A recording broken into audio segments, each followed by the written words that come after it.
हरिपाठ है, हरि कीर्तन है, सबका लाभ हम आज से उठा रहे हैं।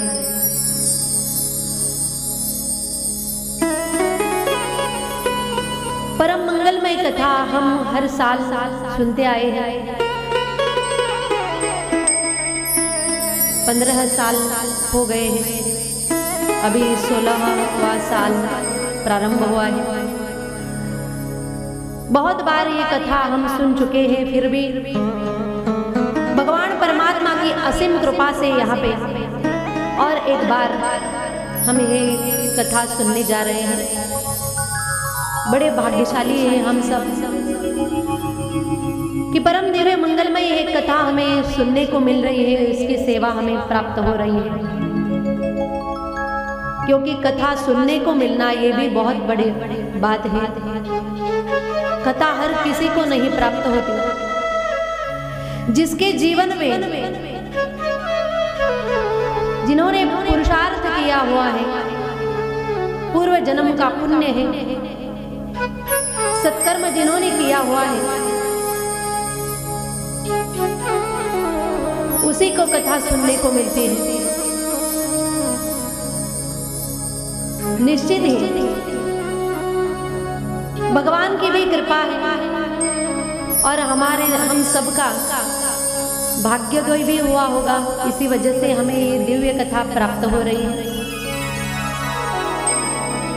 क्योंकि यही श्रीमद् भागवत में कहा गया है, भाग्योदयेन बहु जन्म समर्जितेन सत्संग मंच लभते पुरुषो यदा वै अज्ञान हेतु कृत मोह मदांधकार नाशम विदाय ही तदोदयते विवेकः।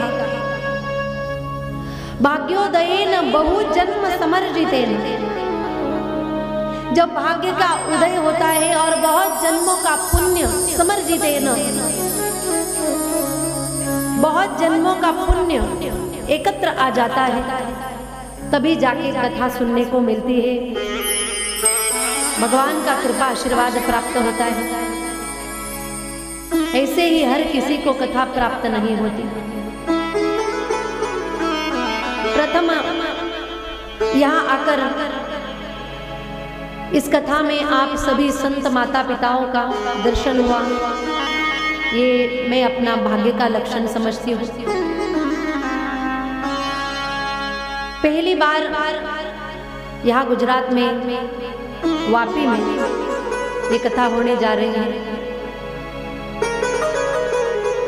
15-20 दिन पहले यहाँ के कार्यकर्ताओं का फोन आया था YouTube चैनल के माध्यम से, तो परिचय फोन पर ही हुआ और यहाँ आने का ये संकल्प हुआ और पहली बार यहाँ आकर ये सेवा प्राप्त होने जा रही है। ये भी बहुत बड़े भाग्य का लक्षण है।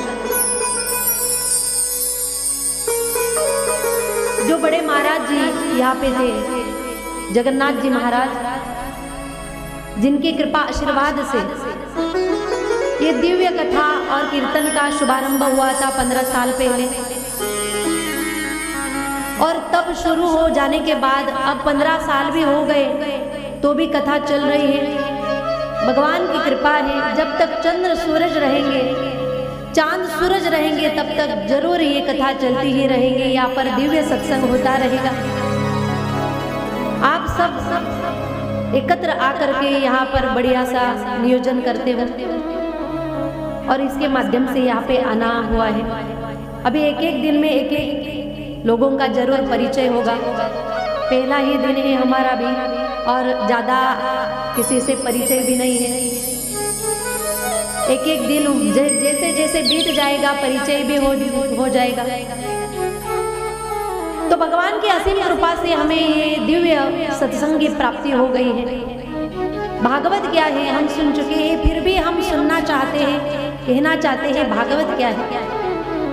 भागवत का अर्थ है भ मतलब भक्ति, ग मतलब ज्ञान, व मतलब वैराग्य और त का मतलब है त्याग।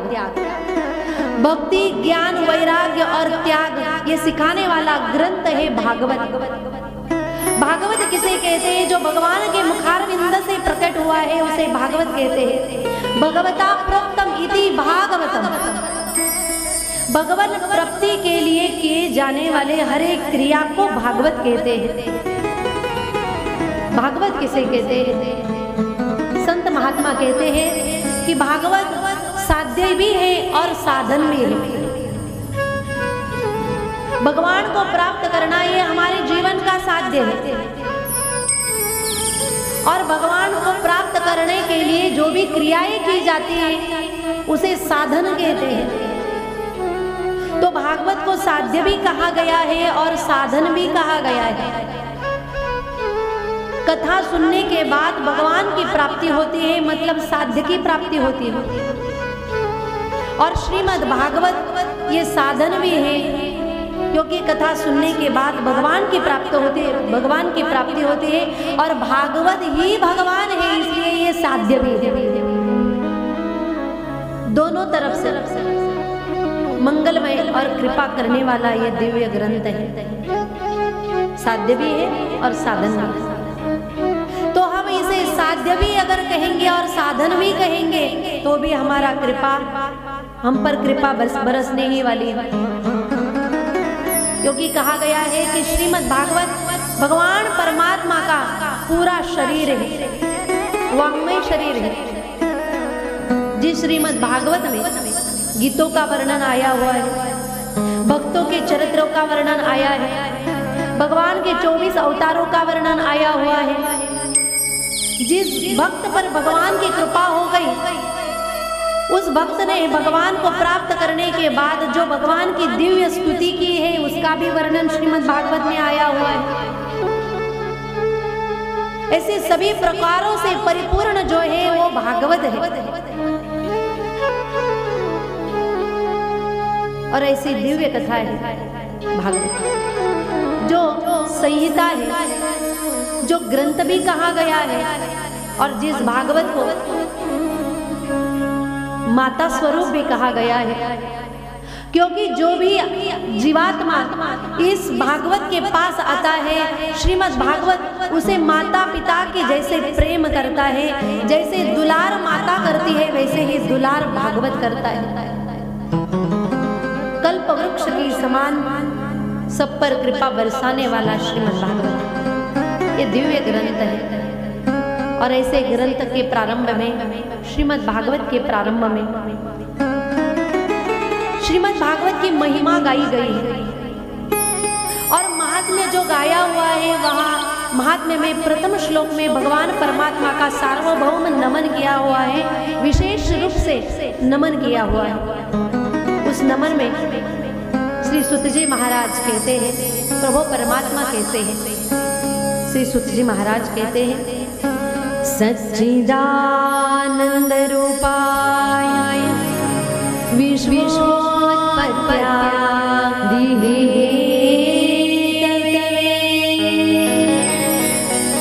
तापत्रयनाशाय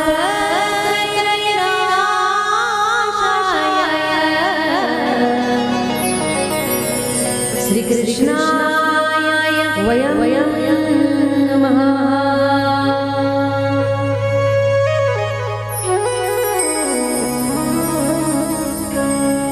भागवत के प्रथम श्लोक में महात्म्य में जब भगवान का नमन किया हुआ है, उस नमन में कहा गया है कि भगवान परमात्मा कैसे कहा गया है कि भगवान परमात्मा सच्चित आनंद स्वरूप है। पहला शब्द भगवान के बारे में लिखा गया है सत। सत का मतलब है जो सत्य स्वरूप है। सत्य किसे कहते हैं? हमारे इस चर्म चक्षुओं से जो भी दिखाई देता है सारे जगत में वो सब असत्य है, नाशवान है। आज नहीं तो कल उसका विनाश होने वाला है। और जिसका विनाश होता है उसे असत्य कहते हैं। आप और हम पहले नहीं थे, आज हम हैं और बाद में हम नहीं रहेंगे। कुछ सालों के बाद, कुछ दिनों के बाद हम नहीं रहने वाले। तो आज हम हैं, पहले नहीं थे, बाद में भी नहीं रहेंगे। इसका मतलब क्या है कि हमारा विनाश कभी ना कभी निश्चित है। हम रहने वाले नहीं हैं। वैसे ही जगत में जो भी चीज रहने वाली नहीं है, जिसका विनाश होने वाला है, उन सभी पदार्थों को, वस्तुओं को असत्य कहा गया है। इसलिए सब असत्य है। मतलब सत्य क्या है? तो सत्य है केवल भगवान परमात्मा। परमात्मा को सत्य कहा गया है। परमात्मा ही सत्य है, क्योंकि पहले भी परमात्मा थे, आज भी भगवान परमात्मा है और बाद में भी भगवान परमात्मा रहेंगे। भूतकाल में, भविष्य काल में, वर्तमान काल में, तीनों कालों में जिसका कभी विनाश नहीं होता, उसे सत्य कहा जाता है। और सत्य केवल केवल और केवल सिर्फ भगवान परमात्मा है। आद्य गुरु शंकराचार्य कहते हैं, श्लोकार्धेन प्रवक्ष्यामि यदुक्तं ग्रंथकोटिभिः ब्रह्म सत्यं जगन्मिथ्या जीव ब्रह्मैव न परः। ब्रह्म सत्यम जगन मिथ्या। ब्रह्म सत्य है और सारा जगत मिथ्या है। मिथ्या मतलब जिसका विनाश होने वाला है। मतलब चंद्र सूर्य जो भी है, आकाश मंडल है, पृथ्वी है और जितने भी ग्रह हैं, वो आज नहीं तो कल समाप्त होने वाले हैं। इसलिए सबको असत्य कहा गया है और भगवान परमात्मा को सत्य कहा गया है। इसलिए भगवान का एक नाम है सत्य। दूसरा, भगवान के लिए एक दूसरा नाम दिया गया है चित। चित मतलब प्रकाश। भगवान परमात्मा प्रकाश रूप है। चांद में जो भी शीतलता है, जो भी प्रकाश है, वो भगवान का दिया हुआ है, वो भगवान का ही एक रूप है। सूरज में जितनी भी प्रखरता है, जितनी रोशनी है, वो भगवान की है, क्योंकि सूरज भी भगवान ही है। चित इसका मतलब है प्रकाश। जो भी साधना करता है, गुरु का दिया हुआ जो भी मंत्र का जाप करता है, ध्यान करता है, तो ध्यान करते वक्त दो भ्रुकुटी के बीच में ध्यान करते हुए उसे जब भी आत्म साक्षात्कार होता है, वो साक्षात्कार दिव्य ज्योति के स्वरूप में होता है, जिसे भगवान का साक्षात्कार कहते हैं, भगवान का दर्शन कहते हैं। तो वो भी अगर दर्शन साधक को होता है, तो वो दर्शन भी ज्योति स्वरूप भगवान के रूप में होता है, क्योंकि चित इसका अर्थ है प्रकाश। तो भगवान परमात्मा प्रकाश स्वरूप है। और तीसरा कहा गया है कि भगवान परमात्मा क्या है, बोलते हैं आनंद स्वरूप है। आनंद ये भगवान का नाम है। हम और आप भी खुश होते हैं, हमें भी आनंद आता है, लेकिन कब आता है आनंद? अच्छे अच्छे कपड़े अगर पहनने को मिल गए तो हम भी आनंदी खुश हो जाते हैं। अच्छा मन पसंद अगर भोजन आपके सामने आ जाए और भोजन हम कर ले तो हम कैसे होते हैं? आनंद स्वरूप हो जाते हैं। जो भी चीज हमें चाहिए वो अगर हमें मिल गई, जिसका हम हमेशा चिंतन करते हैं, वो अगर हमें प्राप्त हो गई तो हम खुश हो जाते हैं।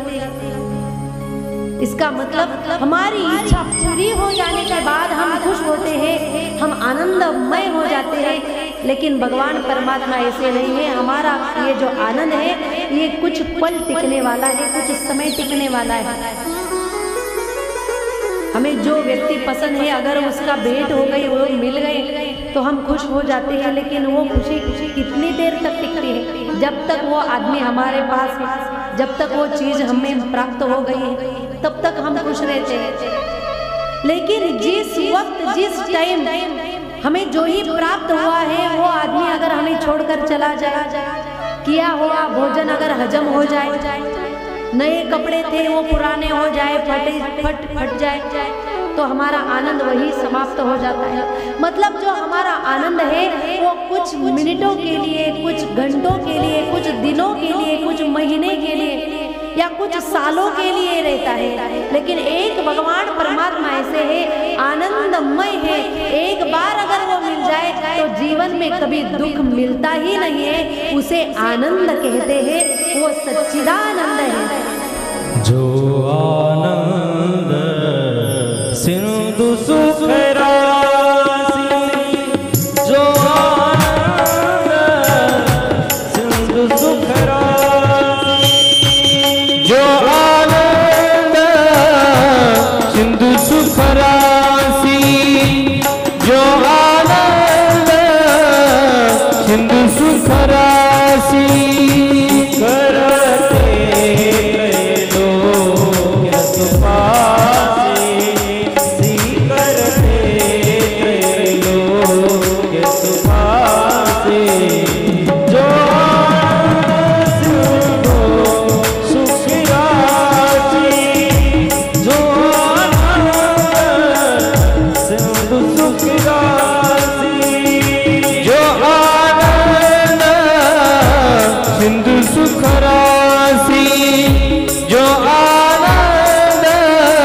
सुख राशि। गोस्वामी तुलसीदास जी महाराज रामचरितमानस में भी कहते हैं कि भगवान परमात्मा कैसे हैं। बोले कि भगवान परमात्मा आनंद का सागर है, जो आनंद सिंधु सुख राशि त्रैलोक सुपास, जो त्रिभुवन में सुख और आनंद देने वाले हैं, जो आनंद का सागर है, समुद्र है, वो भगवान परमात्मा, जो आनंद सिंधु सुख राशि। तो भगवान का एक नाम है आनंद। जब गोकुल में सबको पता चला कि नंद के यहाँ बालक हुआ है, तो वहाँ नंद के यहाँ लाला भयो है ऐसा नहीं कहा गया, नंद के यहाँ पुत्र हुआ है ऐसा नहीं कहा गया। वहाँ क्या कहा गया है? नंदगर आनंद भयो, जय कन्हैया लाल की। नंद के घर आनंद की प्राप्ति हो गई है। आनंद भगवान का एक नाम है। तो भगवान परमात्मा सच्चिदानंद घन है। तो बोले ये सच्चिदानंद घन जो भगवान परमात्मा है क्या करता है? ये भगवान परमात्मा कहा गया है कि ये सच्चित आनंद स्वरूप जो भगवान परमात्मा है, ये सब विश्व का निर्माता है, सब विश्व को बना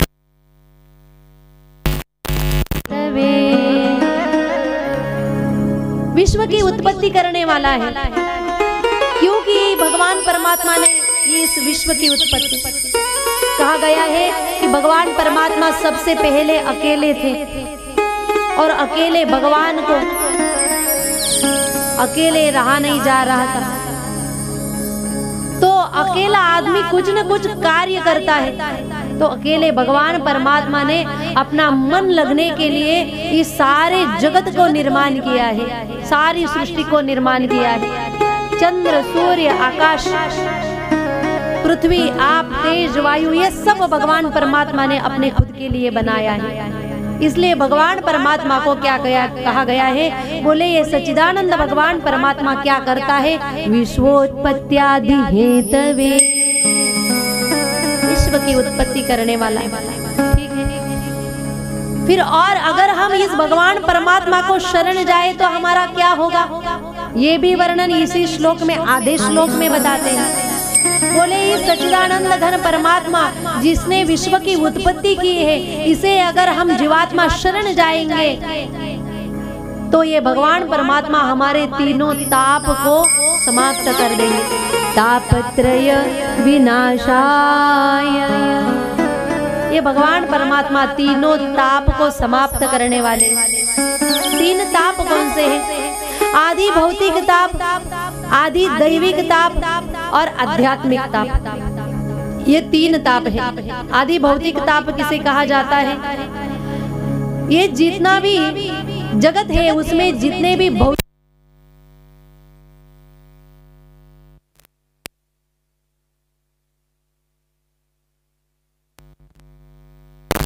आदि भौतिक ताप कहा गया है। जैसे सर्पदंश हो जाए, एक आदमी ने दूसरे आदमी को भला बुरा कह दिया, अपमानित कर दिया, एक आदमी ने दूसरे आदमी को मार दिया, कोई बेल आ गया उसने मार दिया। मतलब क्या है? एक जीव ने अगर दूसरे जीव को किसी भी प्रकार का दुख पहुंचाया तो उस दुख को आदि भौतिक ताप कहा गया है। आदि दैविक ताप किसे कहते हैं?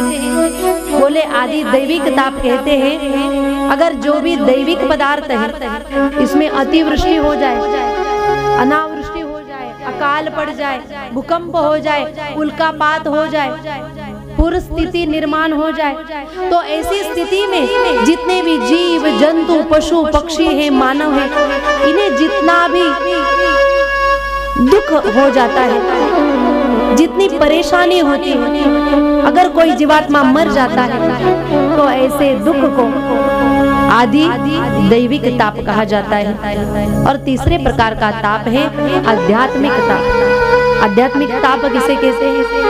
आध्यात्मिक ताप मतलब हमारे शरीर में ही अगर कुछ व्याधि उत्पन्न हो जाए, हमें खांसी हो जाए, हमें अगर कोई पुरानी बीमारी हो जाए, कुछ भी हो जाए हमारे ही शरीर में, तो उसे कहते हैं आध्यात्मिक स्वरूप का ताप। हमारे ही शरीर में अगर किसी भी प्रकार की बीमारी हो जाए तो उसे आध्यात्मिक स्वरूप का ताप कहा जाता है। और ऐसे तीनों ही ताप जीवात्मा पिछले जन्मों के कर्मों के हिसाब से अपने अपने साथ लेकर जन्म लेता है। और जैसे ही ये साथ लेकर जन्म लेता है, पिछले कर्मों के हिसाब से वो भोगना भी प्रारंभ कर देता है जन्म से ही, मृत्यु के अंतिम क्षण तक, और दुख पाता है। लेकिन भागवतकार कहते हैं तीनों ताप जब सहन करता है जीवात्मा, वैसा जीवात्मा अगर भगवान परमात्मा को, सच्चिदानंद परमात्मा को शरण आ जाए तो भगवान परमात्मा अपनी कृपा से जीवात्मा के तीनों ताप समाप्त कर देता है। इन तीनों ताप समाप्त करने वाले भगवान परमात्मा को कहा जाता है तापत्रय विनाशाय। और ऐसे तीन ताप विनाश करने वाले भगवान परमात्मा कौन है? सुनने वाले ने सुन लिया कि वो भगवान परमात्मा सत स्वरूप है, चित स्वरूप है, आनंद स्वरूप है, विश्व की उत्पत्ति करने वाला है, ताप खत्म करने वाला है। लेकिन ऐसा भगवान परमात्मा कौन है महाराज? तो उस भगवान का नाम कहा गया है श्री कृष्णाय वयं नमः। वो भगवान परमात्मा का नाम सबसे अंतिम बार में बोलते हैं कि वो भगवान परमात्मा श्री कृष्ण है। अकेले श्री कृष्ण कहा नहीं, अकेला शब्द नहीं कहा गया है, कृष्ण इतना नहीं कहा गया है, श्री कृष्ण कहा गया है। क्यों कहा है श्री कृष्ण? क्योंकि यहाँ पर श्री शब्द का अर्थ है श्री राधा जी। श्री शब्द के अनेक अर्थ होते हैं। श्री शब्द का अर्थ होता है लक्ष्मी, श्री माने परिपूर्णता, श्री माने संपन्नता, श्री माने धन, श्री माने संपत्ति। लेकिन यहाँ पर श्री इस शब्द का अर्थ है श्री राधा रानी। फिर यहाँ राधा कृष्णाय वयं नमः क्यों नहीं कहा गया? बोलते हैं अगर राधा शब्द का उच्चारण हुआ तो श्री सुखदेव जी महाराज राजा परीक्षित को कथा सुना रहे थे। श्री सुखदेव जी महाराज इनका नित्य स्थान है गोलोक धाम। गोलोक धाम में वो रहने वाले हैं, श्री राधा जी के परम भक्त परम शिष्य। उन्होंने अगर गुरु का नाम लिया तो गुरु का नाम उनकी गुरु स्वरूपा है श्री राधा जी। अगर गुरु का नाम उन्होंने लिया तो उन्हें 6 महीने की समाधि लग जाती थी। अगर कथा कहने वाले को 6 महीने की समाधि लग गई तो राजा परीक्षित को 7 दिन में 7वें दिन परीक्षित को तक्षक सर्प दंश करने वाला था। उनकी जीवन लीला समाप्त होने वाली। अब बताओ जो कथा कहने वाले हैं वो अगर समाधि में बैठ गए तो राजा का उद्धार होता? राजा को ज्ञान की प्राप्ति होती? नहीं होती। इसलिए कथा कहने वाले सावधान होकर बैठे हैं और सावधान होकर ऐसे बैठे हैं कि पूरी श्रीमद् भागवत में 18,000 श्लोक में कहीं भी श्री राधा जी का नाम कहीं भी नहीं आने दिया। और जहाँ भी उन्हें श्री राधा जी का नाम कहना पड़ा उस वक्त उन्होंने तत्प्रिया शब्द का उच्चारण किया, श्री जी शब्द का उच्चारण किया, आराधिका शब्द का उच्चारण किया। लेकिन राधा शब्द का उच्चारण कहीं भी 18,000 श्लोक में कहीं भी नहीं किया। यहाँ भी वो युगल स्वरूप को दर्शन करके आशीर्वाद प्राप्त करना चाहते हैं, लेकिन उन्होंने राधा शब्द का उच्चारण नहीं किया। उन्होंने राधा के बजाय श्री इस शब्द का उच्चारण किया है और युगल जोड़ी को नमन किया है। श्री कृष्णाय वयम मतलब सभी लोग और नुमः मतलब नमस्कार करते हैं। हम सभी श्री राधा जी को शरण जाते हैं, सभी शरण जाएंगे। जब तक श्री राधा जी की कृपा हम पर नहीं बरसती, उनकी कृपा अगर नहीं होगी तो श्रीमद् भागवत में आनंद भी नहीं आएगा, किसी के अंदर भक्ति की ज्योति नहीं जलेगी। इसीलिए हम सब श्री राधा जी को शरण जाएंगे। हाथों से ताली और मुख से भजन गाना है। सभी तैयार है? श्री राधे जय राधे, राधे राधे प्रिया श्री राधे जय राधे,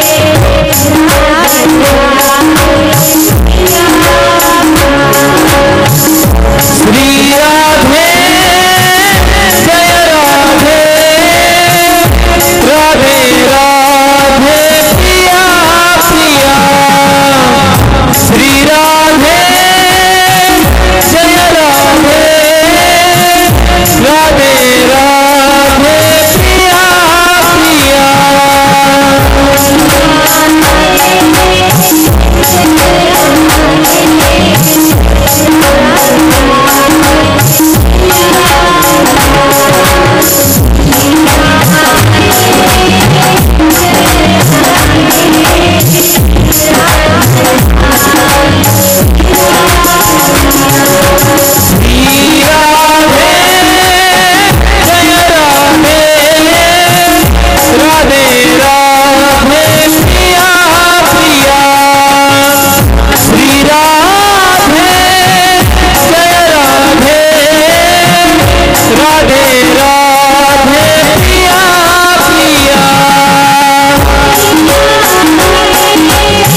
मिलकर यहाँ नमन किया हुआ है, नमस्कार किया हुआ है।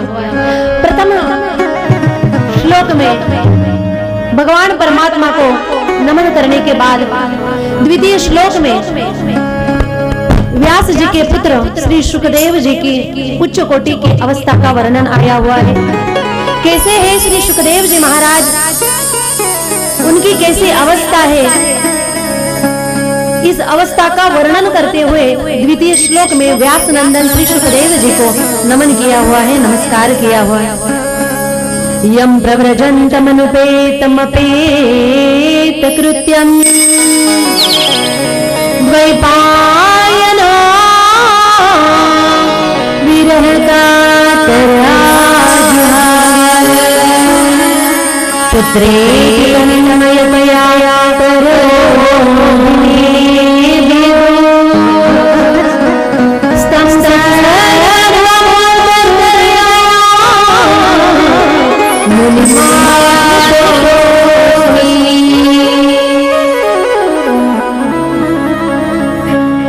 द्वितीय श्लोक में व्यास नंदन श्री सुखदेव जी महाराज कैसे हैं बता रहे हैं कि 12 साल तक जो अपने माँ के गर्भ में रहे, कितने साल?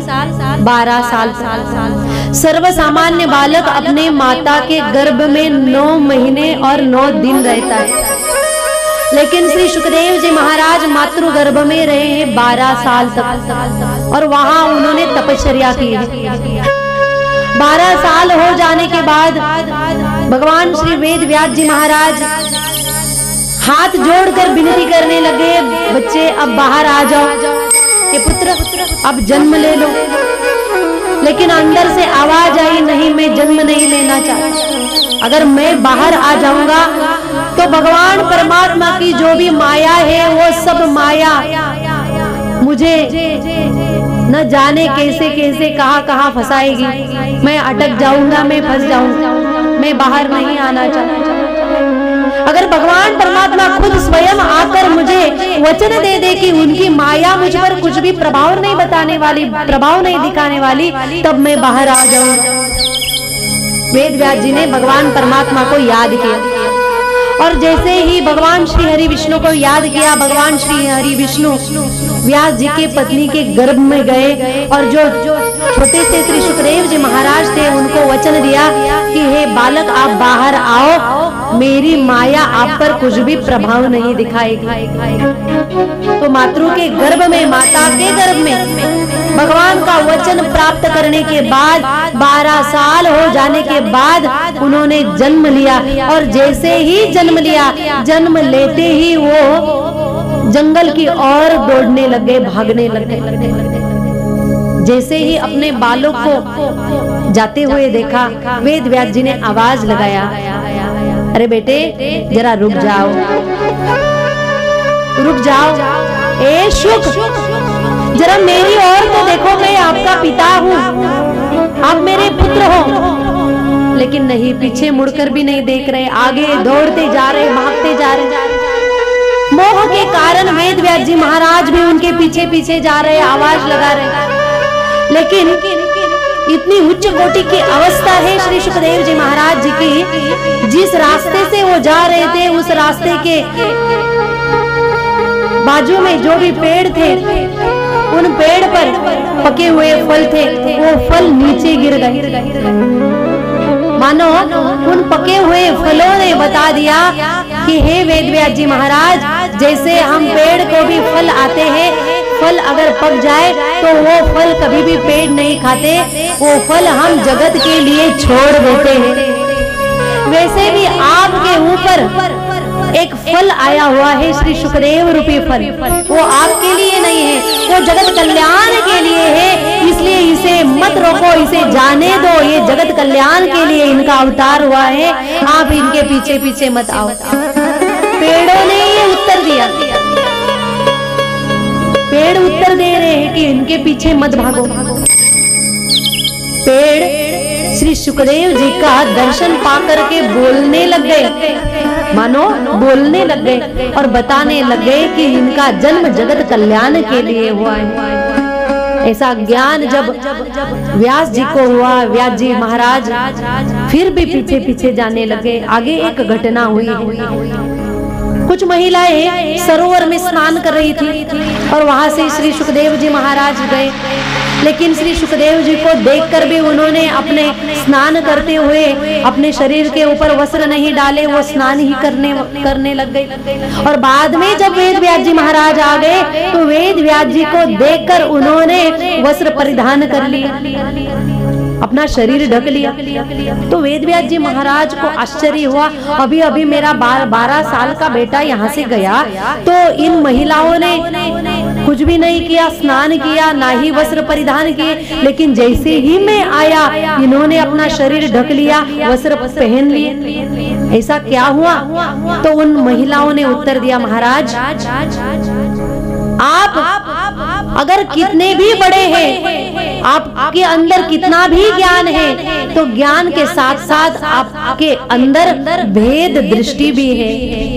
आपको पता है स्त्री कौन है, पुरुष कौन है, विषय क्या है, ये सब ज्ञान आपको है। लेकिन जब यहाँ से आपका बेटा गुजर रहा था, 12 साल का बेटा, उनको ऐसा कौन सा भी ज्ञान नहीं है कि ये स्त्री है, ये पुरुष है, ये वासना है, ये अवयव है, ये इंद्रिय है, इस बारे में उनको कौन सा भी ज्ञान नहीं है। वो गए इसलिए हमें कुछ नहीं लगा, लेकिन जब आप आए तो हमने झट से वस्त्र परिधान कर लिया।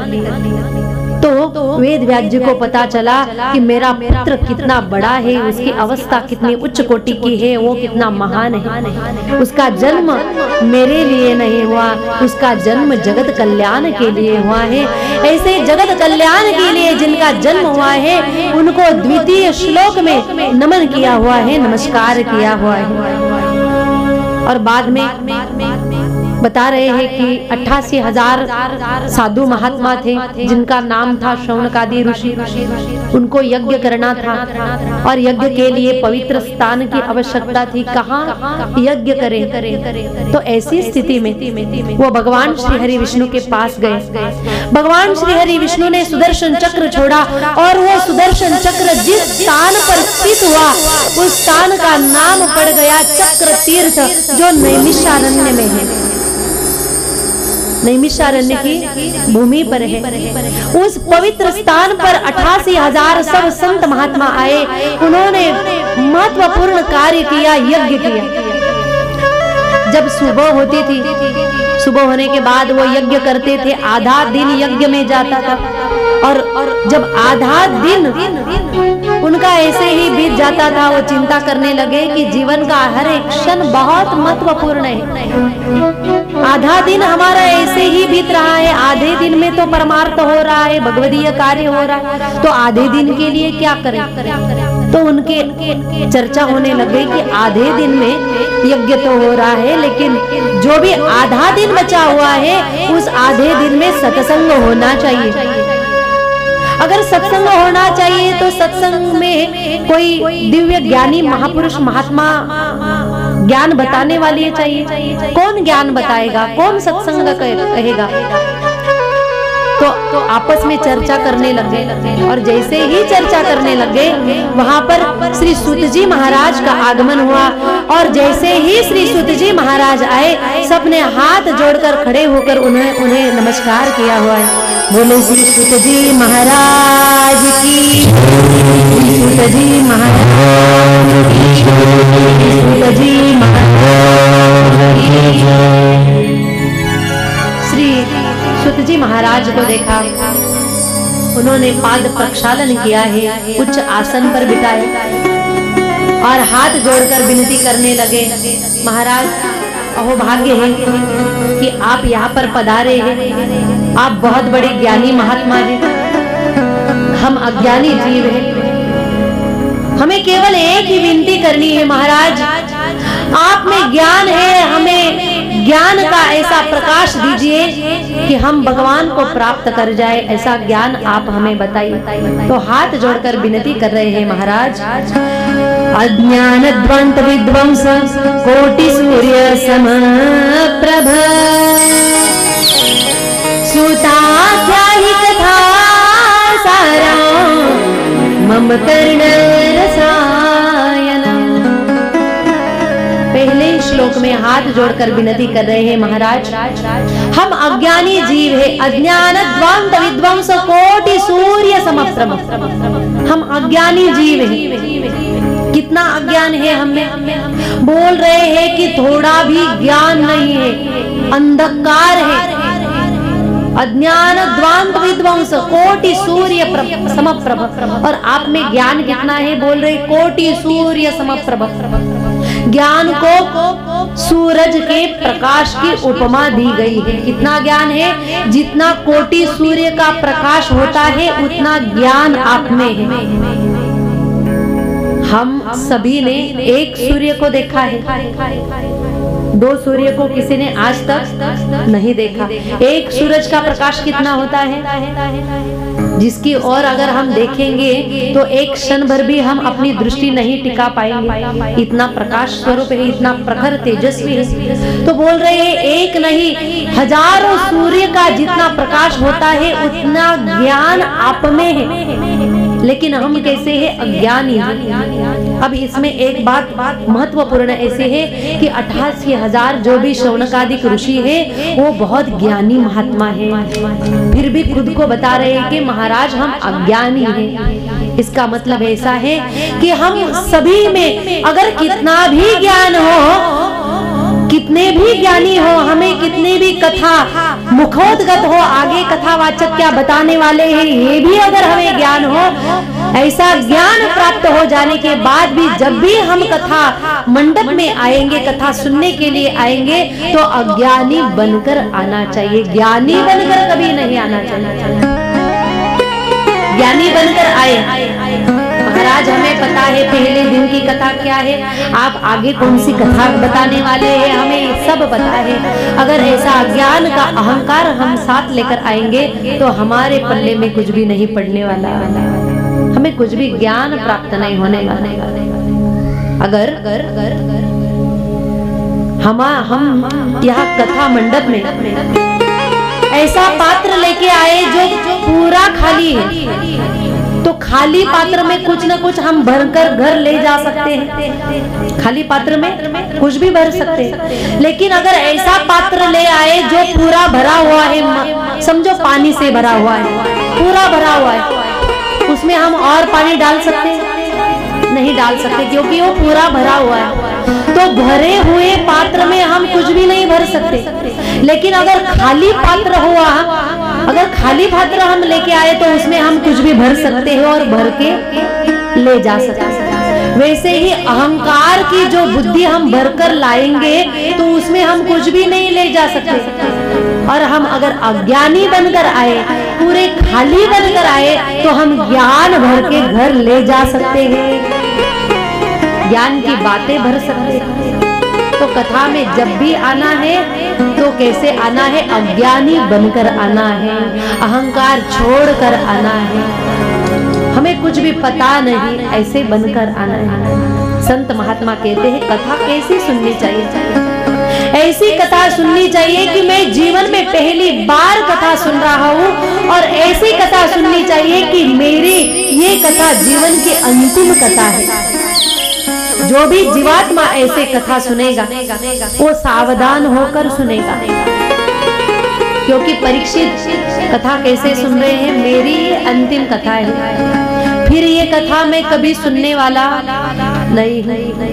हम अगर ऐसा अगर विचार करके आएंगे, नहीं ये कथा तो हर साल हम सुनने वाले हैं, एक दिन की कथा नहीं सुनी तो क्या हो जाएगा, पहला ही दिन है, हम दूसरे दिन जाएंगे, हम तीसरे दिन से जाएंगे, ऐसा विचार कर कर अगर हम कथा में नहीं आए या थोड़े लेट आ गए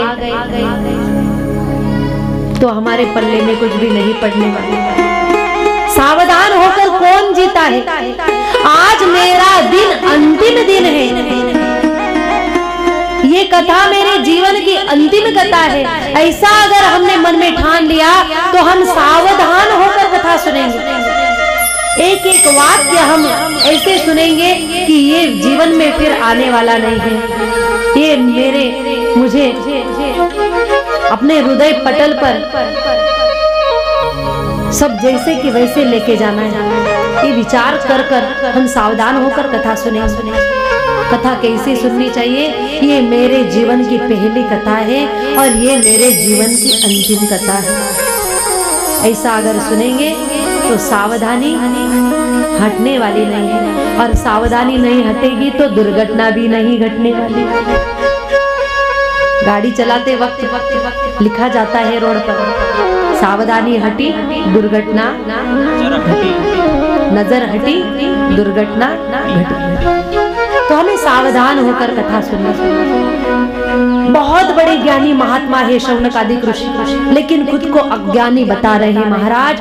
अज्ञान द्वांत विद्वांस कोटि सूर्य समप्रभ। आप में कोटि सूर्य का जितना प्रकाश है उतना ज्ञान है, और आप सभी वेद शास्त्र के ज्ञाता है।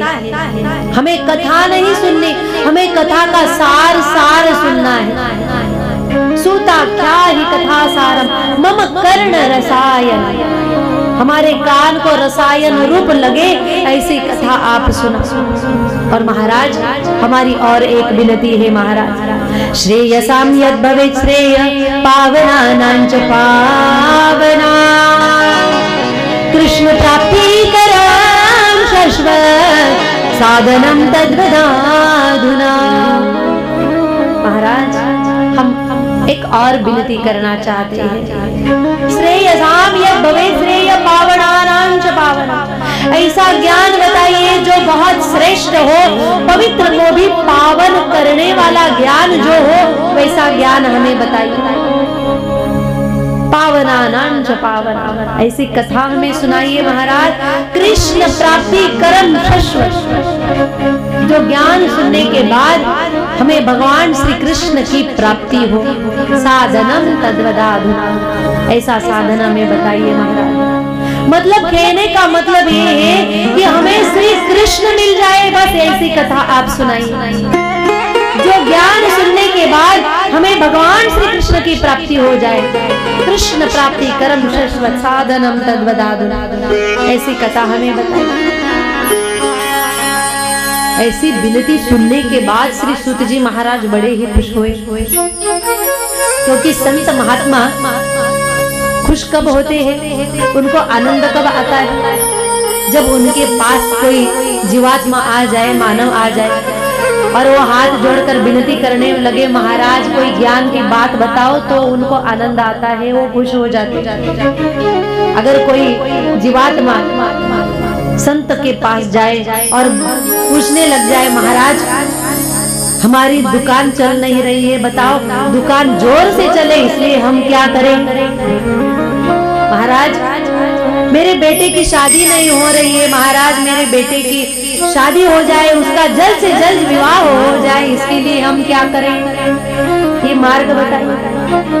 अगर कोई जाकर महाराज जी के पास जाए, कोई संत के पास जाए और कहे, महाराज जी हमें ये बताओ हमारे हाथ की रेखाएं क्या बोल रही है? हमारे हाथ में धन है ना महाराज? बताओ महाराज, हम खेती कर रहे हैं, हम व्यापार कर रहे हैं, हमारा व्यापार में बहुत तरक्की हो, इसलिए हम क्या करें? अगर ऐसे लौकिक प्रश्न हम अगर संत महात्मा के पास जाकर पूछेंगे तो उन्हें कभी भी आनंद नहीं आएगा, वो कभी भी खुश नहीं होंगे। अगर संतों के पास जाए तो संतों के पास जाने के बाद ये लौकिक व्यवहार के प्रश्न कभी मत पूछने। अगर पूछना है तो संत महात्माओं को केवल एक ही बात पूछना चाहिए, महाराज बताओ मैं कौन से भगवान का कौन सा नाम मैं जपूं? किस नाम को जपने के बाद मेरा उद्धार होगा? मुझ पर आपकी कृपा हो, संतों की कृपा हो, भगवान की कृपा हो, इसके लिए मैं क्या करूं? मैं भजन कैसे करूं? परमात्मा मुझ पर कृपा करे, इसलिए मैं क्या करूं? ऐसे परमार्थ की बातें संतों को जाकर पूछना चाहिए। अगर ऐसी परमार्थिक बातें हम संतों को पूछेंगे तो ही उनको आनंद आएगा, तो ही वो ज्ञान की बातें बताएंगे, नहीं तो वो निराश हो जाते। सुत जी महाराज के सामने 88,000 शौनकादिक ऋषि हैं, उन्होंने अपने उद्धार के लिए प्रश्न पूछा है। सुनने के बाद श्री सूत जी को बहुत बड़ा आनंद हुआ, वो प्रसन्न हो गए और उन्होंने एक क्षण का भी विलंब न करते हुए कहा कि आगे कलिकाल आने वाला है, कलिकाल में जीव बहुत दुख में जाकर पड़ेंगे, उनको बहुत ही दुख भोगना पड़ेगा। तो इस दुख से मुक्ति पाने के लिए भविष्य के लोगों के लिए, कलिकाल के जीवों के लिए उद्धार का केवल एक ही साधन है और वो साधन है श्रीमद् भागवत कथा। इसलिए श्री सूत जी महाराज कहते हैं मैं आपको श्रीमद् भागवत कथा सुनाने जा रहा हूँ। और जैसे ही सूत जी महाराज ने कहा काल व्याल मुख ग्रास त्रास निर्नाश हेतवे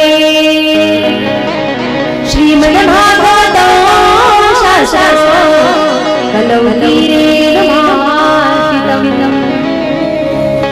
बोल रहे हैं कि काल रूपी सर्प अपना मुख फाड़ के बैठा हुआ है कि कब कलिकाल के जीव विषयों में फंस जाए, कब उनकी अधोगति हो, कब वो नरकों में जाकर पड़ जाए। इसके लिए काल जो है वो अपना मुख आ करके बैठा हुआ है।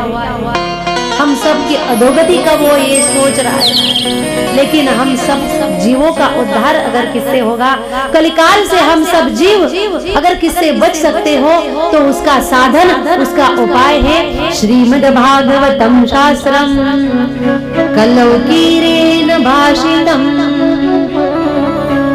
कलियुग का सबसे सरल साधन है श्रीमद् भागवत और वो मैं आपको सुनाने जा रहा हूँ।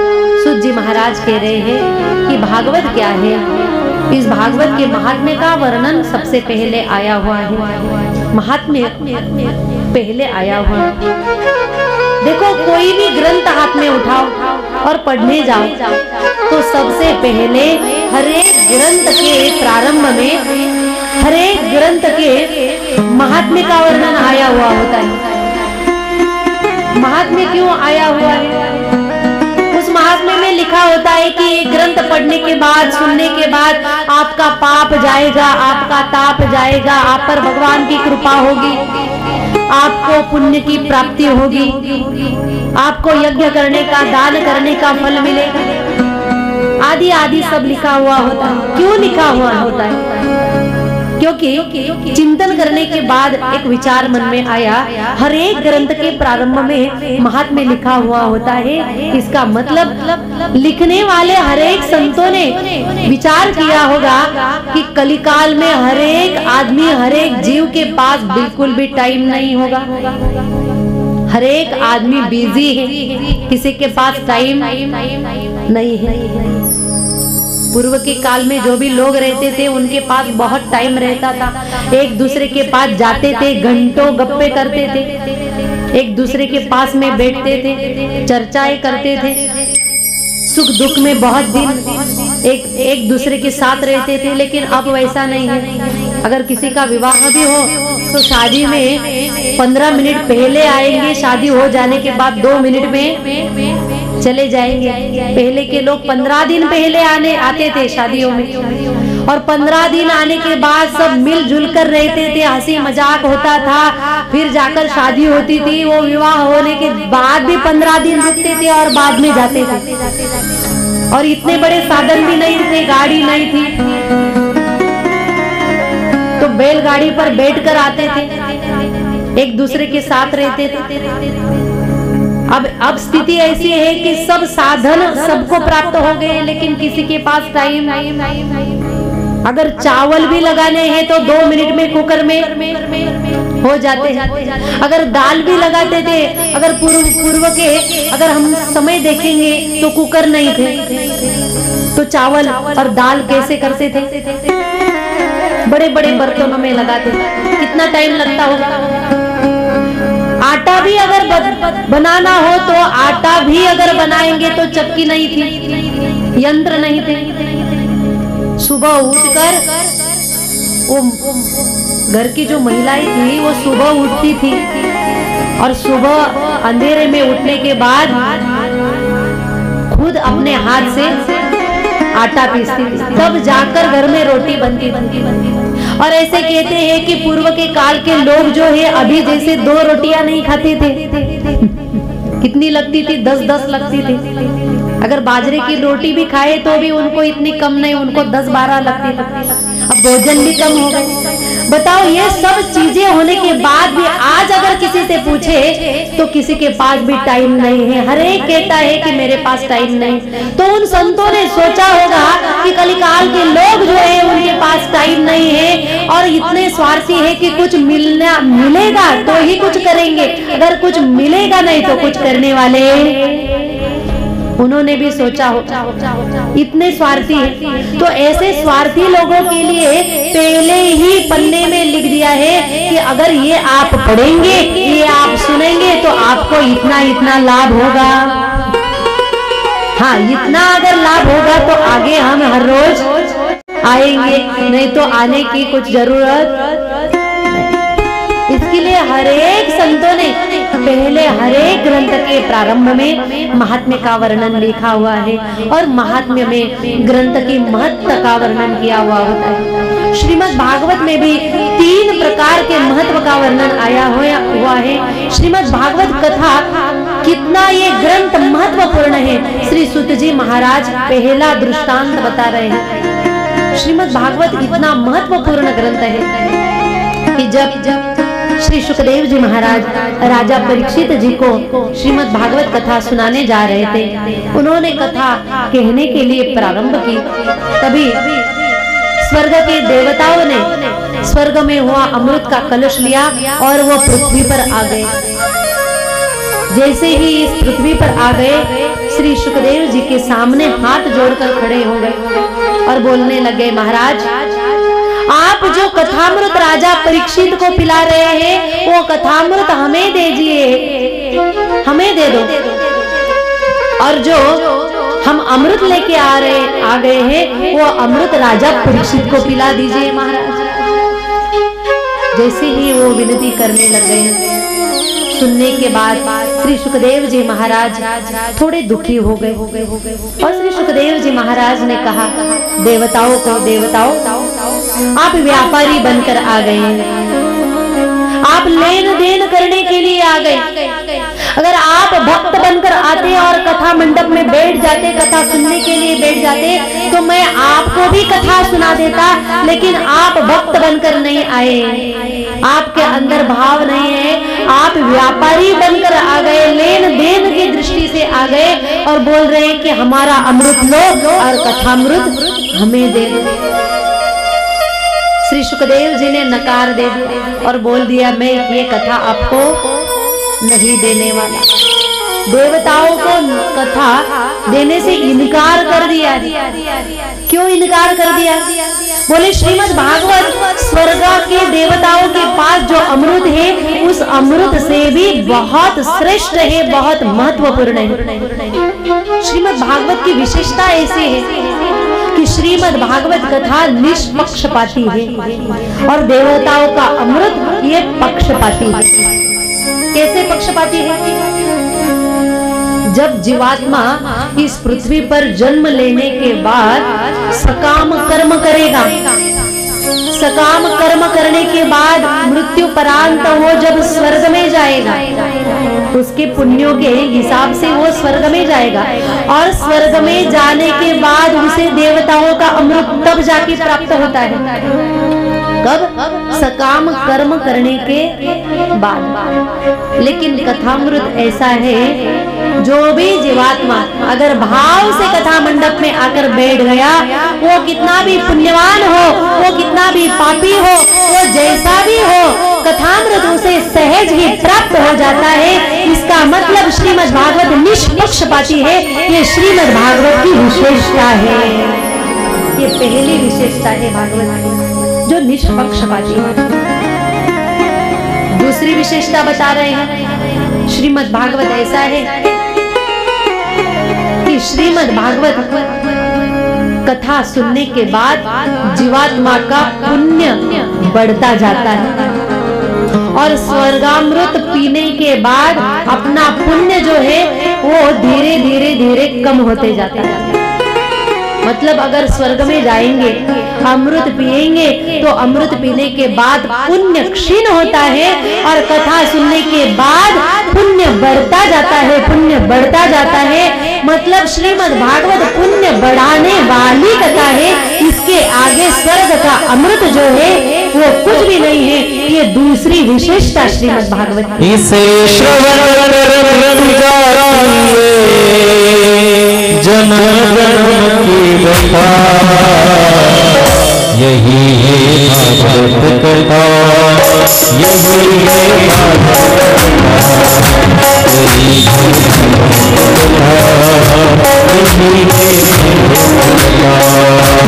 ओ इसे श्रवण कर मिट जाती है,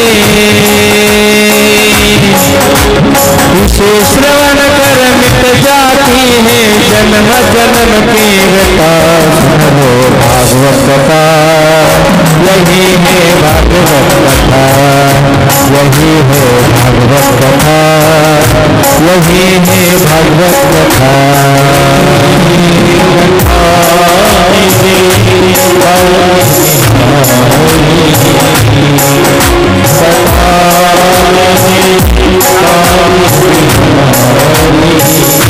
कथा मेरे बाके बिहारी, कथा मेरे बाके बिहारी,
विशेषता ऐसी है कि श्रीमद् भागवत कथा सुनने के बाद मनुष्य का जीवन दिव्य बन जाता है और स्वर्ग का अमृत पीने के बाद जीवात्मा कहते हैं कि अमर बन जाता है।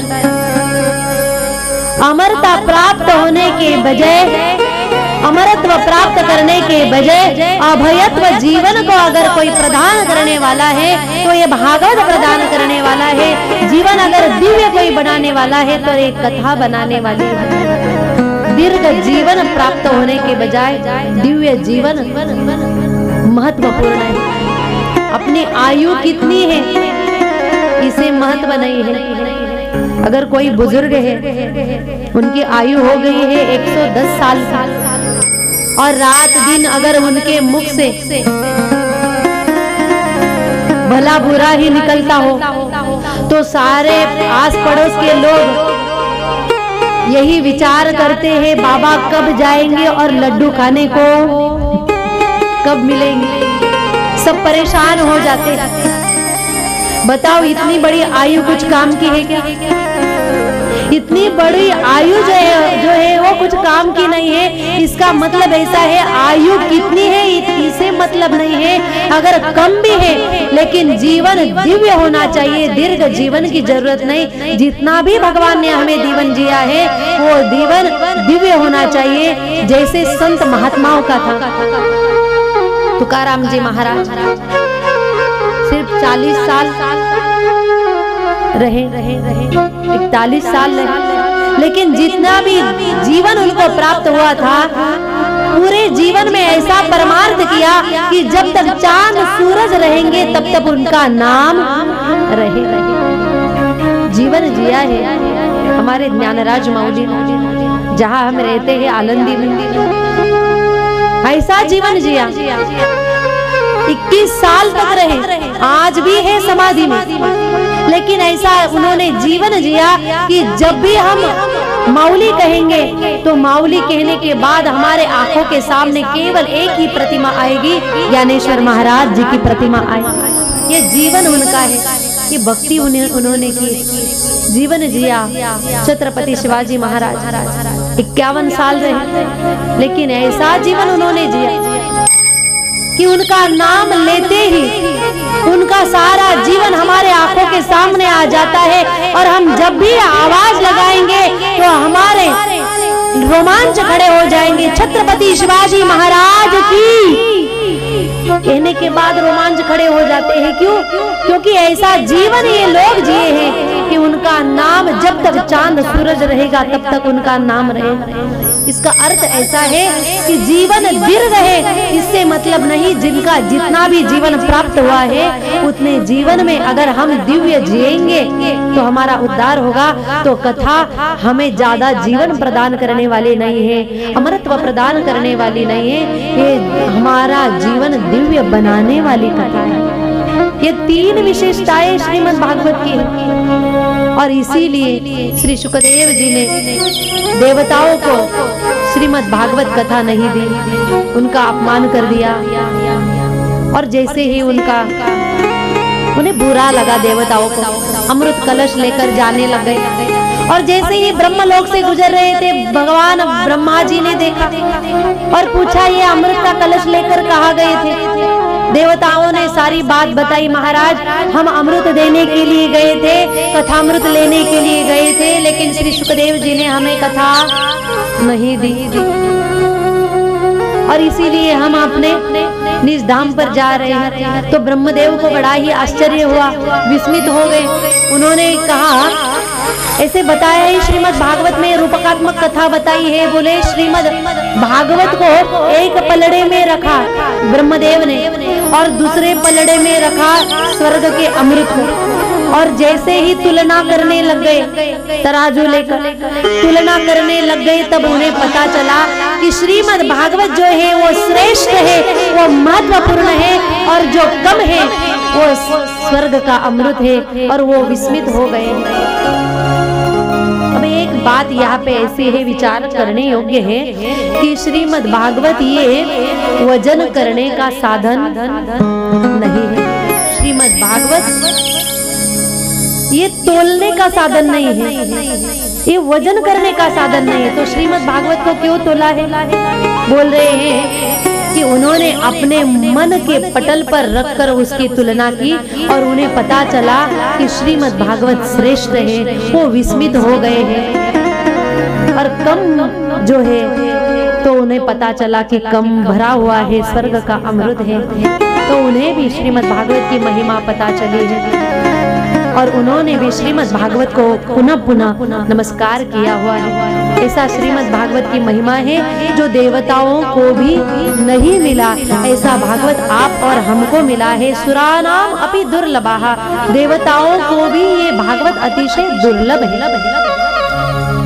दूसरा महत्व बता रहे हैं श्रीमद् भागवत का। ये भागवत ऐसा है कि इस भागवत सुनने के बाद देवर्षि नारद जी का दुख और भक्ति देवी का दुख भी समाप्त हुआ है।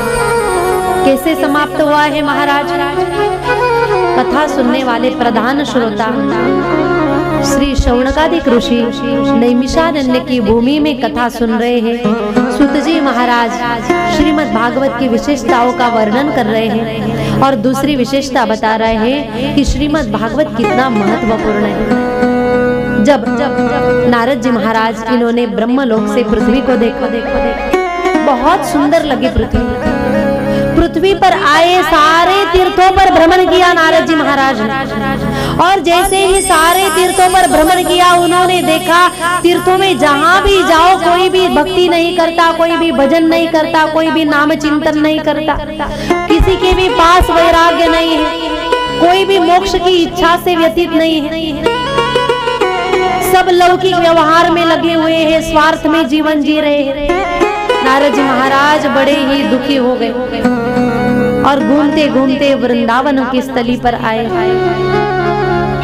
वहां उन्होंने भक्ति की स्थिति देखी और वहां घूमने के बाद वो जब बद्री विशाल धाम में गए, बद्री विशाला धाम में जाने के बाद सनकादिकों से उन्हें भेंट हुई और सनकादिकों ने जैसे ही नारद जी को देखा, नारद जी का मुंह लटका हुआ था, चेहरा उतरा हुआ था, पूछा नारद जी महाराज आप क्यों दुखी हैं? सनकादिकों ने पूछा नारद जी महाराज को आप क्यों दुखी हो? तो नारद जी महाराज इन्होंने अपने दुख का कारण बताया है। सनकादिकों ने पूछा कथं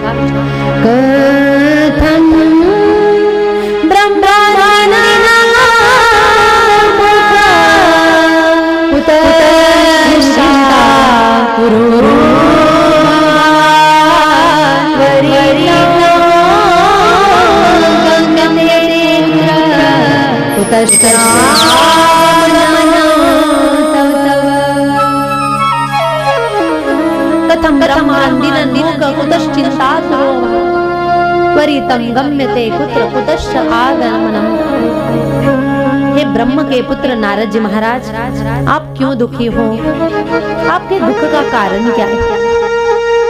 आप ऐसे महात्मा है जो भी आपसे मिलता है, आपको मिलने के बाद वो खुश हो जाता है, उसके जीवन में आनंद आ जाता है और जिनको देखने के बाद सब खुश हो जाते हैं, आज वो ही दुखी है। नारद जी महाराज ने खुद के दुख का कारण बताया।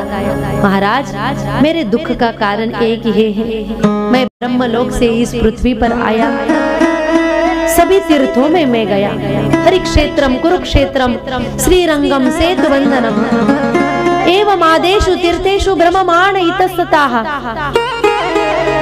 बोले मैं पृथ्वी पर बहुत तीर्थों में गया, अहम तो पृथ्वी में यातो ज्ञात्वा सर्वोत्तमामिति पुष्करंच प्रयागंच काशीं गोदावरीं तथा हरिक्षेत्रम कुरुक्षेत्रम श्रीरंगम सेतुबंधनम एवं आदेशु तीर्थेषु ब्रह्ममाण इतस्ततः। सारे तीर्थों पर मैं गया, लेकिन वहां भक्ति करने वाले कोई मुझे नजर नहीं आए। जहां भी जाओ लोग पाखंडी हैं, स्वार्थ वृत्ति से जीवन जी रहे हैं, किसी के भी अंदर भक्ति नहीं है, किसी के अंदर परमार्थ की इच्छा नहीं है। और जब मैं घूमते घूमते श्रीधाम वृंदावन में गया, तो वृंदावन में जाने के बाद मैंने एक आश्चर्य देखा। महाराज नारद जी महाराज बद्री विशाला धाम में सनकादिकों से दुख का कारण बता रहे हैं। क्या देखा मैंने वृंदावन में?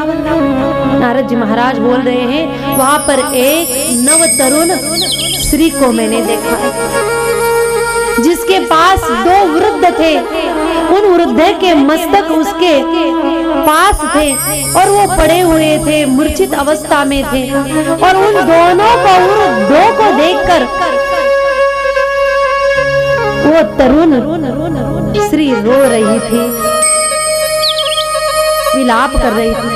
मैं वहां से जाने लग गया और जैसे ही वहां से मैं निकलने वाला था, तभी उस स्त्री ने मुझे आवाज लगाया, महाराज भो भो सारा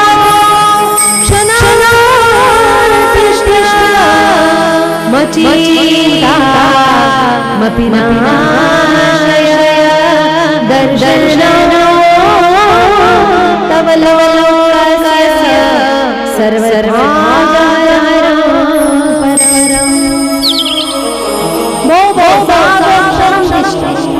हे साधो एक क्षण भर रुक जाओ। मत चिंतामपि नाशय, मेरी चिंता का नाश कीजिए महाराज। दर्शनम तव लोकस्य सर्वथा गहनम। महाराज आप ऐसे हो कि आपका दर्शन पाते ही सब दुख दूर हो जाते हैं। आप ऐसे महात्मा हो, मैं दुखी हूँ महाराज। एक क्षण भर आप रुक जाइए। क्यों कहा एक क्षण भर रुक जाइए? क्योंकि संत महात्माओं को जब भी भेंट हो जाएगी संत महात्माओं की, उनका आधा क्षण भी अगर हमें मिल जाए, संतों की संगति हो जाए, तो जीवात्मा का कल्याण वो कर देते हैं। इतना सामर्थ्य संतों में होता है। इसलिए कहा है एक क्षण भर रुकिए महाराज। वो साधो क्षणम तिष्ठ, मेरे चिंता का नाश कीजिए। नारद जी महाराज बोल रहे हैं, मैंने उस स्त्री से पूछा, देवी आप कौन हो, आप क्यों रो रही हो? ये दो अचर जो वृद्ध आपके पास है वो कौन है? तो उस स्त्री ने खुद का परिचय बताया, महाराज मैं भक्ति हूँ, अहम भक्ति रीति ख्याता इमो में तनयो मतो। महाराज मैं भक्ति हूँ। ये जो दो वृद्ध है ना, ये मेरे पुत्र है। ज्ञान वैराग्य नामानो काल योगी न जर्जर। एक है ज्ञान, दूसरा है वैराग्य। ये दोनों मेरे पुत्र हैं, दोनों भी वृद्ध हैं। आश्चर्य है ना महाराज कि मैं जवान हूँ और मेरे दोनों पुत्र वृद्ध हैं। भक्ति देवी ने बताया ये मेरे पुत्र हैं महाराज, और कलिकाल के प्रभाव की वजह से इनको मूर्छित अवस्था प्राप्त हो गई। उस स्त्री ने खुद का परिचय और बताया। उसने कहा, महाराज मेरा जन्म कहाँ हुआ है? महाराज मेरा जन्म द्रविड़ जो देश है वहां मैं उत्पन्न हुई हूँ। उत्पन्ना द्रविड़े साहम वृद्धिम कर्नाटके गता, क्वचिन क्वचिन महाराष्ट्रे गुर्जरे जीर्णतांगता। महाराज द्रविड़ देश जो है ना वहां मैं उत्पन्न हुई हूँ, मेरा जन्म हुआ है। क्या है द्रविड़ देश? बोल रहे हैं द्रविड़ देश मतलब कथा सुनते वक्त जो जीवात्मा का हृदय द्रवीभूत होता है, हृदय जब भी द्रवीभूत होता है तब द्रवीभूत हुए हृदय में भक्ति देवी का जन्म होता है। इसे द्रविड़ देश कहते हैं। उत्पन्ना द्रविड़े सा वृद्धिम कर्नाटके गता। मैं छोटे से बड़ी हो गई हूँ। कैसे? कर्नाटक में, कर्नाटक राज्य में मैं बड़ी हुई। कौन सा कर्नाटक राज्य है? बोले जिसके कर्ण में कथा अटक गई उसे कर्नाटक कहते हैं। कानों से जब कथा सुनते हैं तो कथा सुनते वक्त वो जो भक्ति है वो जो छोटी होती है धीरे धीरे बड़ी होती जाती है, भाव बढ़ने लग जाता है, भक्ति बड़ी होने लग जाती है। वृद्धिम कर्नाटके गता, भक्ति की वृद्धि होती है, इसे कर्नाटक कहा गया है। क्वचिन क्वचिन महाराष्ट्र, थोड़ा बहुत मुझे मान सम्मान मिला महाराष्ट्र में। महाराष्ट्र राज्य क्या है?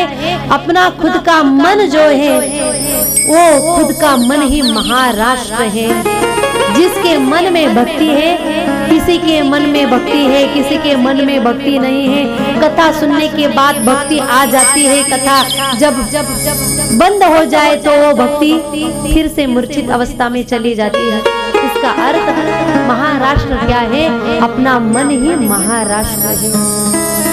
और गुर्जरे जीर्णतांगता, जब गुजरात की भूमि में मैं गई महाराज, वहां गुर्जरे जीर्णतांगता। सुनने वाले कहेंगे हम गुजरात में ही रहने वाले हैं, और आप कह रहे हैं कि गुजरात में जाकर भक्ति जीर्ण हो गई। गुजरात में जाने के बाद भक्ति देवी भी मूर्छित अवस्था में वृद्ध हो गई, मूर्छित अवस्था भक्ति को प्राप्त हो गई। तो ये गुजरात है क्या? हम तो यहाँ रहते हैं, अखंड हरिनाम सप्ताह करते हैं, कथा सुनते हैं हर साल, तो कैसे हमारे गुजरात का ये नाम बदनाम किया हुआ है? नहीं महाराज, ये गुजरात का अर्थ क्या है? गुर्जरे जीर्णतांगताः, जिसके अंतःकरण में भाव नहीं है, श्रद्धा नहीं है, ऐसे अंतःकरण वाले व्यक्ति अगर कथा मंडप में भी आकर बैठ गए तो भक्ति देवी उनके अंतःकरण में कभी जागृत नहीं होती, उन्हें मान सम्मान नहीं मिलता, वो छोटे से बड़े नहीं होती, उसके जीवन में, उसके हृदय में उसको मूर्छित अवस्था ही मिलती है। उसको गुर्जर भूमि कहा गया है। गुर्जरे जीर्णतांगताः। उस भक्ति देवी ने खुद का परिचय बताया है और जैसे ही परिचय बताया नारद जी महाराज ने कहा, देवी आप बिल्कुल भी चिंता मत कीजिए, आपके ये जो पुत्र है ना, 2 पुत्र जो वृद्ध हो गए हैं, इनको मैं फिर से जवान बनाने के लिए कुछ न कुछ करूंगा। नारद जी महाराज बता रहे हैं, मैंने वेदों के पाठ किए, मैंने उपनिषदों के पाठ किए, मैंने ग्रंथ पढ़े, लेकिन इतना करने के बाद भी जब भी मैं ये कथा वेदों के पाठ करने लग गया, गीता के पाठ करने लग गया, सब करने लग गया, जब तक मैंने ये पाठ किए तब तक भक्ति देवी फिर से नवतरुण होने लग गई। उसके पुत्र दोनों को मूर्छा अवस्था समाप्त होने के बाद उनको भी तारुण्य अवस्था मिलने लग गई, लेकिन जैसे ही मैंने ये पाठ करना बंद कर दिया वो फिर से मूर्छित होने लगे, वो फिर से बूढ़े होने लगे। बताओ महाराज, इतना सब करने के बाद भी अगर भक्ति का दुख दूर नहीं होता है तो हम क्या करें? सनकादिकों को ये दुख बताने के बाद सनकादिकों ने कहा, नारद जी महाराज आप बिल्कुल भी चिंता मत कीजिए, आप श्रीमद् भागवत कथा का गान कीजिए। अगर आप श्रीमद् भागवत कथा का गान करेंगे तो ये गान करने के बाद भक्ति के दोनों पुत्र को तारुण्य अवस्था प्राप्त हो जाएगी, उनकी मूर्छावस्था समाप्त हो जाएगी, फिर से वो जवान हो जाएंगे, आपका दुख दूर हो जाएगा। नारद जी महाराज को फिर से चिंता हो गई। नारद जी महाराज बोलने लगे, महाराज मैंने वेदों के पाठ किए, मैंने उपनिषद भी पढ़े, महाराज मैंने गीता के भी पाठ किए, फिर भी दुख दूर नहीं हुआ, श्रीमद् भागवत से क्या होगा? सनकादिकों ने कहा, महाराज जितना भी आपने पढ़ा है उन सब का सार श्रीमद् भागवत में है, सब वेद उपनिषदों का सार श्रीमद् भागवत में है, इसके लिए आप श्रीमद् भागवत की कथा कीजिए। कैसी है भागवत कथा? वेदोपनिषदा सारा जाता भागवती कथा, अत्युत्तमा वृत्तद्भुता फलानि। वेदोपनिषदा सारा जाता भागवती कथा, वेद और उपनिषद का सार श्रीमद् भागवत है। और नारद जी महाराज ने कहा, ठीक है ऐसी बात है तो महाराज आप ही कथा कीजिए, मैं यजमान बनकर कथा सुनता हूँ। कहाँ कथा करनी है? हरिद्वार में गंगा के किनारे पवित्र स्थान पर आए हैं। सनकादिक कथा कहने के लिए व्यास गादी पर विराजमान हुए हैं। कुछ ही श्लोकों में श्रीमद् भागवत की महिमा का गान किया। भक्ति देवी आ गई। भक्ति देवी के दोनों भी पुत्र नवतरुण उनको अवस्था प्राप्त होने लग गई। उसे बड़ा ही आनंद हुआ, महाराज मैं कहाँ विराजमान हूँ?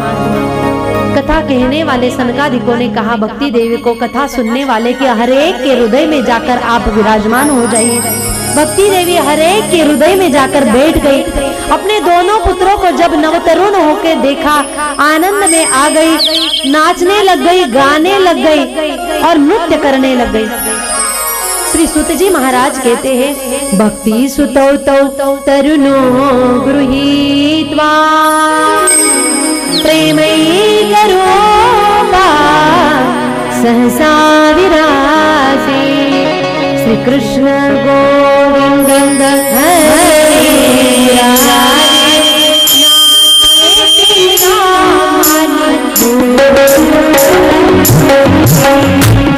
श्री कृष्ण गोविंद हरे मुरारे, हे नाथ नारायण वासुदेवा।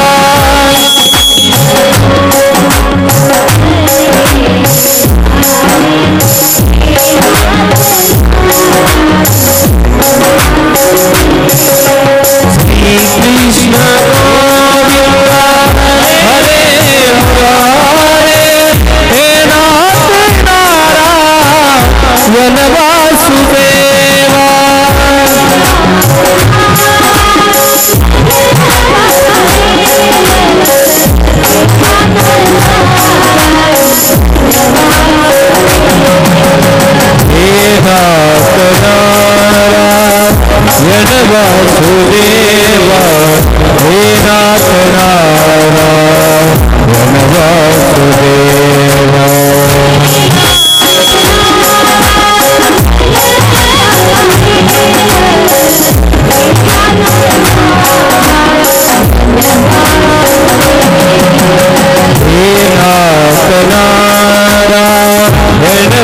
वासुदेव हे नाथ नारायण वासुदेव।